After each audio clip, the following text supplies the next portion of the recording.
Iran ইসরায়েলের মধ্যে সংঘাত শুরু হওয়ার পর থেকেই আলোচনার কেন্দ্রবিন্দুতে পরিণত হয়ে উঠেছে হরমুজ প্রণালী।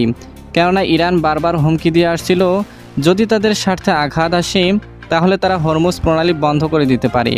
তবে ইরানের পারমাণবিক স্থাপনায় যুক্তরাষ্ট্রের সরাসরি হামলার কারণে এবার হরমুজ প্রণালী বন্ধ করার অনুমোদন দিয়েছে ইরান। আর তাতেই যেন মাথায় আকাশ ভেঙে পড়ল ট্রাম্পের। তাই ইরানের রাগ ভাঙিয়ে হরমুজ প্রণালী খুলতে এবার রীতিমতো চীনের কাছে হাত জোড় করেছে যুক্তরাষ্ট্র। এই পরিস্থিতিতে ট্রাম্পের সঙ্গে আলাপ করে মার্কিন পররাষ্ট্রমন্ত্রী মার্কো রুবিও ইরানকে বোঝাতে চীনের প্রতি এক নাটকীয় কূটনৈতিক পদক্ষেপের আহ্বান জানিয়েছেন। ফক্স নিউজের এক অনুষ্ঠানে দেওয়া সাক্ষাৎকারে তিনি বলেন, আমি বেইজিং সরকারকে উৎসাহ দিচ্ছি যেন তারা ইরানের সঙ্গে কথা বলে এবং হরমুজ প্রণালী এভাবে বন্ধ না করার বিষয়টি বোঝায়। চীন তো নিজের তেলের জন্য এই পথের উপর অনেক বেশি নির্ভরশীল। তবে রুবিও আবার ইরানকে হুঁশিয়ারি দিয়ে বলেন, যদি ইরান প্রণালী বন্ধ করে দেয় তাহলে সেটি হবে তাদের জন্য অর্থনৈতিক আত্মহত্যা। এটি একটি ভয়ঙ্কর ভুল।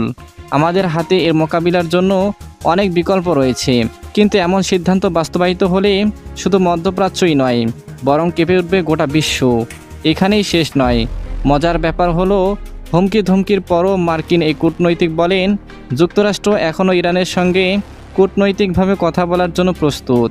কিন্তু যদি ইরান প্রতিশোধের পথ বেছে নেয় তবে তা হবে তাদের জন্য বড় ভুল। এদিকে রুবিওর এ বক্তব্যের পর ওয়াশিংটনে চীনা দূতাবাস তাৎক্ষণিকভাবে কোনো মন্তব্য করেনি।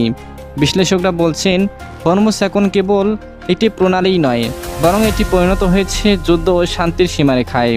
যুক্তরাষ্ট্রের পরমাণু হামলা ছিল একটি সরাসরি উস্কানি, আর ইরানের প্রতিক্রিয়া হয়তো আরও বিস্ফোরক হতে পারে।